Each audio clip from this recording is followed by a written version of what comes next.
I'd like to next bring up our featured speaker and someone who's become a friend of mine through our personal contact, sending text messages. She's a true champion for equity, opportunity, and regional leadership. Someone who's dedicated her career to building systems that empower people and drive transformation across Los Angeles. Supervisor Holly Mitchell represents LA's 2nd District and currently serves, well, actually, she did serve as chair of the LA County Board of Supervisors. She did, and that was an experience, but also lends to her high level of expertise now. She leads with clarity, compassion, and an unwavering commitment to economic justice for all Angelenos.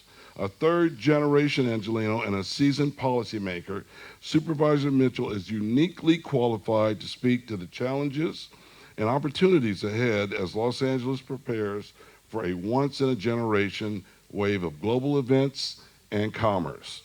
Her tenure in the California State Senate, including her role as chair of the Senate Budget and Fiscal Review Committee, phew, that was a tough one, I bet, equipped her with a deep understanding of how to align public investments and community needs. She shaped statewide policy on housing, workforce development, small business support, and infrastructure, another tough one, all central to the conversations that we're going to be talking about today. Now at the helm of the largest county government in the nation, well, actually, she's part of the leadership of the largest county government in the nation. Supervisor Mitchell is leading countywide efforts to ensure that the economic benefits of major events like we're getting ready to experience, like the World Cup, Olympics, Super Bowl, and particularly with our historically underserved communities, her focus on equitable recovery, sustainable development, and long-term wealth building makes her a voice of indispensable insight for this room. Please join me in giving a powerful and well-deserved welcome to our featured speaker, Holly Mitchell.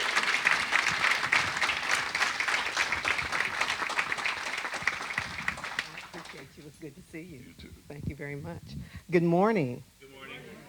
I'm glad that I got here early enough to see the flash poll and that notion of if we plan for it, right? I couldn't agree with you more. We got to plan for it. And it was great also to hear Paul's comments. As I was listening to Paul and looking at the charts about all the cities that are impacted, it made me think about a family reunion. You know, Mayor Bass is the head of the family, but there are a whole bunch of other cities who are vying for that role. You know, my potato salad is better than Big Mama's. Everybody wants to, you know. And so imagine it, these multiple levels of government. It's like a family reunion. And everybody feels, you know, the city of Carson, the mayor of Carson is like, I've got 5 events. You know, the mayor of Inglewood, Mayor Butts is like, it's the Inglewood Olympics. And so and then the Metro's like, oh, LA28 is going to finance it all. LA28 isn't going to pay for the electric buses that we need. We have to double the fleet of electric buses that we currently have. So you can imagine, you all have family reunions where it looks all pretty, where you got your T-shirts with your names on it, and then by day 2, you're ready to go home. So we're going to manage. Thank you, Mayor Bass, for appointing Paul to that position. He can try to help navigate some of the family disputes during this process. And then there's LA28 that comes in and says, I'm the head of the family. And all of us are looking at LA28 like, you got to come through us. So it's been an interesting process thus far. I try not to get anxious when I look at that slide with all of those events coming to town. Yes, there are opportunities, but I'm like, it's going to be an interesting experience. So I'm very glad. Thank you, Kevin. It sounds like he and Paul had lovely conversations that got Paul here. Frankly, I got my arm twisted behind my back. Teasing you, Kevin. I'm really glad to be here to really talk to you about opportunities that we all have to plan for, as your flash poll said, to make sure we are actually getting ready. You know, but in order to have a meaningful and realistic conversation about how we do that, I think we really need to start with a clear and honest look at where we are today. Businesses and communities in LA are facing enormous challenges. While we're less than 6 months out from the devastating wildfires that damaged and destroyed thousands of businesses. Many more saw revenue drop as Angelenos evacuated or just stayed home. The federal tariffs have increased costs and created uncertainty and confusion for many. And frankly, the ongoing raids and federal immigration enforcement have layered on yet another economic crisis, further upending day-to-day operations for many businesses. Many workers feel they have no option but to stay home in the face of fear that they may be kidnapped on the street or in their place of work.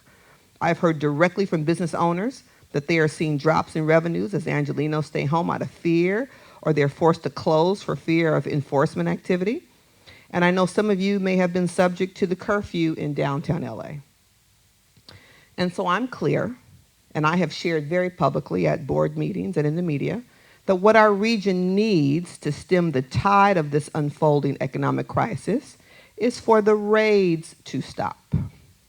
I'm sure we all would agree that a fair, equitable, affordable pathway to citizenship is what's most important, but the way in which this process has been thrust upon the city of LA at no invitation by our mayor or our governor is problematic for all of us, including business. And I think it's important for us to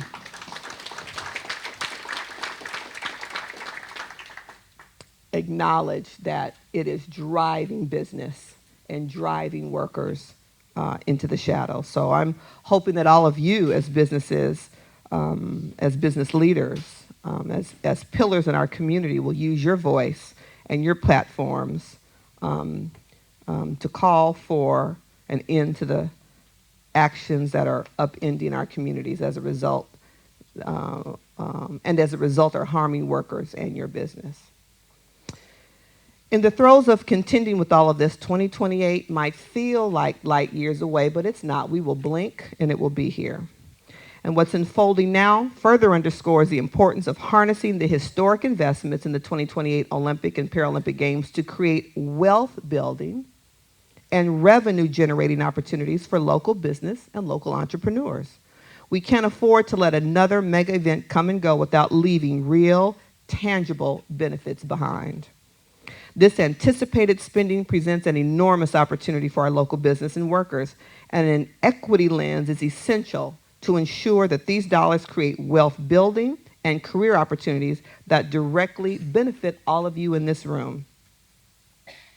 That's why I was proud to join with my colleague, Supervisor Solis, and we authored a motion last year directing LA County to study the economic impact of the 28 Games, particularly for our unincorporated communities that aren't represented on those lists where cities are listed, and to set bold goals for small business inclusion and workforce development. If we don't set a goal, it's easy to miss the target. We want to set aggressive, frankly, goals, because that's when you know what you're measuring, and we'll know whether we got there. We'll know whether we were successful. At the county level, the study is in its final draft form, and while it's not yet public, I want to give you a preview of the vision we are advancing at the county level. Our proposed goals for the Games include 75% of total spending with local small businesses, 40% targeted local hire, particularly from our underserved, hardly reached communities, 60% of the contracts awarded by LA28, including subcontracts awarded to small business, with 50% of those contracts being awarded to diverse or underrepresented small businesses, like those that are women-owned and minority-owned. 25% of official game merchandise designed and manufactured in LA County, with 75% of the licensed retailers being locally owned. I want to see LA28 partner with leaders in this room in responsible manufacturing, such as the Alliance for Responsible Apparel Manufacturing and Purchasing and the Garment Worker Center. In order to meet any of these goals, businesses have to know how to find games-related contracting and how to apply for them. That's why we're also calling on LA28 to put all contracting opportunities up on Ramp LA, an online marketplace for regional procurement opportunities with a 12-month rolling forecast of future contracts starting January 2026, so our small businesses can prepare. I'm clear that these are ambitious goals and targets, but they're measurable and we believe achievable. But they require a partnership with LA28. And I'm glad to hear from Paul that LA28 plans to release their public benefits goals because we haven't heard them yet. And I'm clear, having traveled to Paris for the Paralympics, that by this time, Paris had their community benefits identified. So I feel like we're behind the 8 ball. And how can you say it's a priority if you haven't acknowledged your commitment to them yet? So hear us, LA28. We want to hear your community benefits, and we want them to be true stretch goals that meet the unique opportunity and the unique need of LA County. We cannot, and I argue should not, allow a $12 billion investment with $7 billion in vendor contracts to bypass the very communities that keep this region running. So I'm calling again on LA28 to join us in achieving these ambitious goals, and we are inviting partnership because we'll not host an Olympic and Paralympic Games that ignores working people, small business, and our historically overlooked communities. We've seen all of this done before and, frankly, done well. I had the privilege, again, of attending the Paralympic Games and saw firsthand the power of local investment to grow the local economy. During the 2024 Paris Games, 90% of suppliers were from France. 78% of contracts were awarded to small and medium-sized business. Additionally, over 90% of licensed merchandisers were small and medium-sized French businesses. And all the athletes' laundry was handled by a local social enterprise operated by workers with disabilities. That didn't happen by accident. That was planned for. It was intentional. They set aggressive goals and targets for themselves, and they met them. Paris didn't just showcase athletic excellence, it also invested in its people. And together, I believe, with your partnership, I'm confident that LA can do the same. So, you know, Paul talked about the fan zones, and we saw that 15 billion tickets will be sold. What I also fully appreciated while in Paris is, while people will travel here and they may be here for the full 2 weeks, they don't have tickets for events every day. That's why it's important for all of our cultural assets to be ready. When I think about the county's cultural assets, LACMA, Natural History Museum, Hollywood Bowl, your businesses, fan zones where people get the opportunity to fully experience the beautiful diversity and complexity of all of LA County. So I'm hoping to stand up our amazing county assets and parks to be fan zones, because people won't have a ticket for every hour of the day to be at an event. They're going to fully experience the beauty that our region has to offer. That's why all of you in this room and beyond really have to be ready to have the opportunity, not only for the workforce development, but also for the business opportunities, because people will be in every corner of our region and county. And it's important that through the fights of the family reunion, that we all coordinate to make sure that you are prepared. It is my job as an agent of government at the county level to cut through all the bureaucratic red tape I can, and we've been doing that over the last 5 years, to make procurement and contracting easier for all of you. And we are doing that with our Office of Economic Development, a relatively new department in the county, my own team, the Carolyns, Carolyn here and Carolyn Terosis, who focus on workforce opportunity, and making sure we're doing all we can to make sure that procurement with the county doesn't continue to have the barriers it has historically. So we're trying to do our part. I hope that you will step up and help us in creating the opportunity to welcome the world to LA, as Paul said once again. I think it's important that we're clear about where we're starting. We have some work to do today to make sure that you as businesses can prosper, and that your workforce feels safe to come to work every day. Thank you very much for the opportunity. It was great to see so many familiar faces in the room.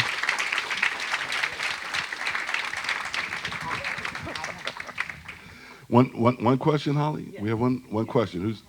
There we go. I went for it. Supervisor, so great to see you. This is Claudia, downtown LA. Yeah. Not sure if you remember me, but today I'm here with Now Art and Next Art Foundation, and we do these lavishly public free events, a lot of different art and technology implementations.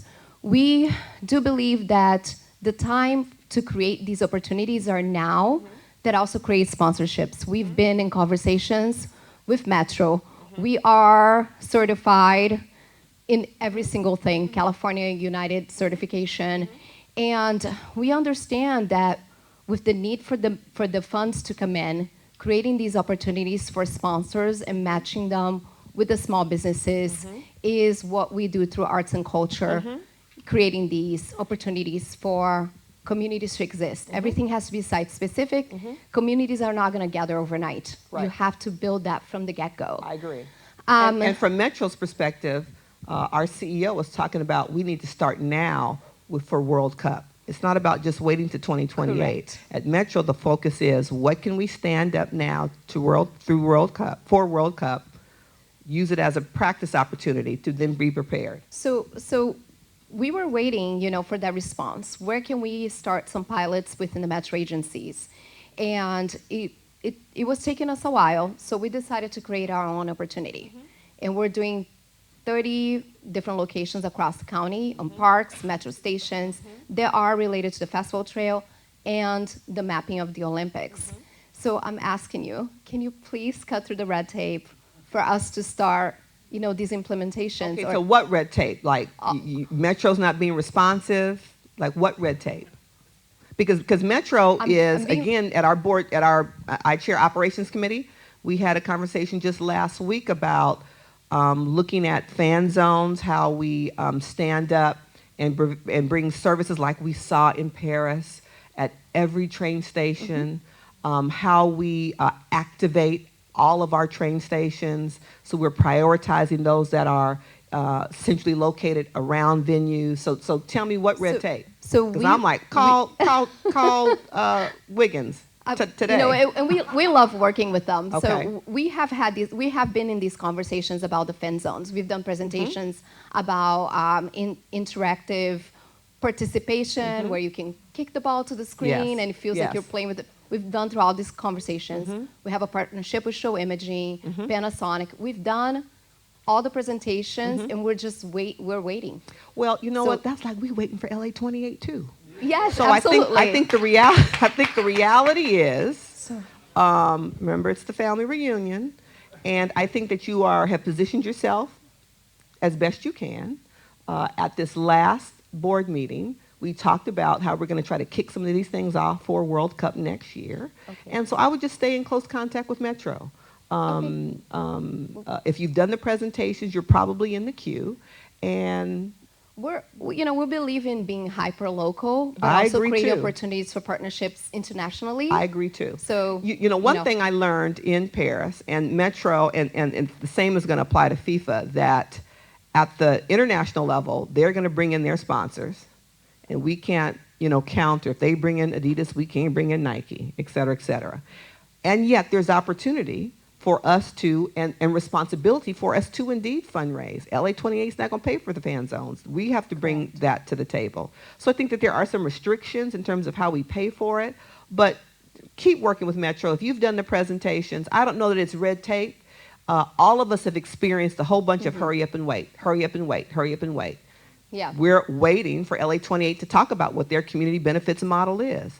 So I don't think it's about red tape. I think it's about us just all, getting in place, pushing to make sure that we're ready to launch, and focusing on World Cup, I think, next year as an opportunity to figure out what makes sense for us in terms of location, regional representation, and what we present is going to be a really great first step. So we're going to have to stop here. Yes, for sure. I just want to say thank you so much. I appreciate you.